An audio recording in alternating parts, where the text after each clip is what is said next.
Muhyiddin, pria berusia 59 tahun ini, tinggal di rumah kumuh di bantaran Sungai Ciliwung.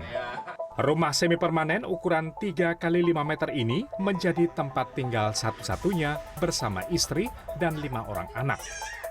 Kondisi pengap dan gelap membuat pria paruh baya warga Kebun Pala RT 13 RW 04 Kampung Melayu Jakarta Timur ini mengaku sering terserang batuk dan mengalami masalah kesehatan badan. Selain itu, banjir menjadi bahaya yang setiap saat dapat mengancam keselamatannya dan keluarga. Ya, belum ada tempat tinggal yang lain. Masih di sini doang adanya. Kebun Pala, nggak ada tempat lain lagi, nggak ada.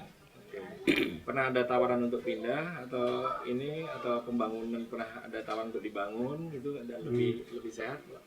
Buat pindah ada sih, buat di situ rumah susun. Rumah susun Manggarai sini belum ada ini kali. Belum ada kabar. Terinfo ya. Belum dapat kesempatan ya, iya. Pak ya. Muhyiddin tidak sendiri.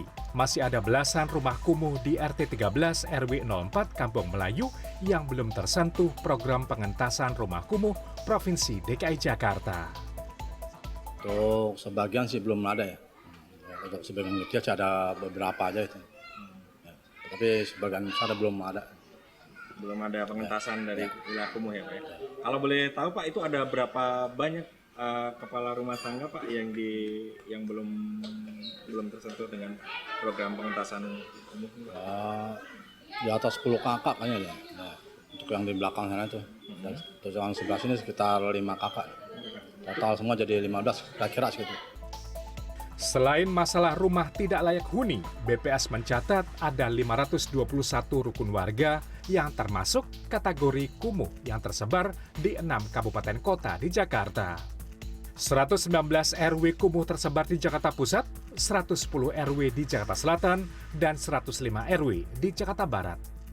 Jelas ada 11 variabel yang menjadi indikator ketika kita ingin memotret, menyajikan apakah RW ataupun wilayah rukun warga ini terkategori kumuh atau tidak. Ada dari kepadatan penduduknya, kemudian juga ya terkait dengan bagaimana kondisi kepadatan bangunannya di sebuah RW tersebut dan berbagai indikator yang lain ya. Berdasarkan laporan pendataan RW kumuh di Provinsi Jakarta oleh BPS di tahun 2017, RW dikategorikan kumuh antara lain jika per 100 meter persegi dihuni lebih dari 17 jiwa. Rumah tidak memiliki jamban di atas 5,09% dan lebih dari 13,54% membuang sampah di luar bak sampah, serta lebih dari 18,75% saluran drainase tidak mengalir. Pengamat kebijakan publik dan tata kota Adib Miftahul mengatakan daerah khusus Jakarta memiliki anggaran belanja daerah sebesar 80 triliun rupiah per tahun. Oleh karenanya, pemerintah provinsi diharapkan dapat memiliki program yang detail dalam pengentasan permukiman atau RW kumuh.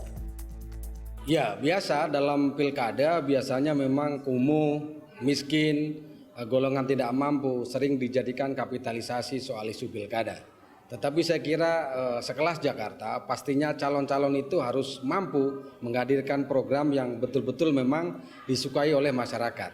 Masuk akal nggak?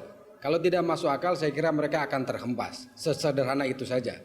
Karena memang DKI ini kan pemilihnya adalah kaum urban, kaum rasional. Jadi dia akan memilih, apalagi sebelum gubernur ini kan banyak program yang sudah diwujudkan begitu. Misalnya soal kampung deret, penataan kampung kumuh, bagaimana mengatasi kemacetan, bagaimana indeks pembangunan manusia.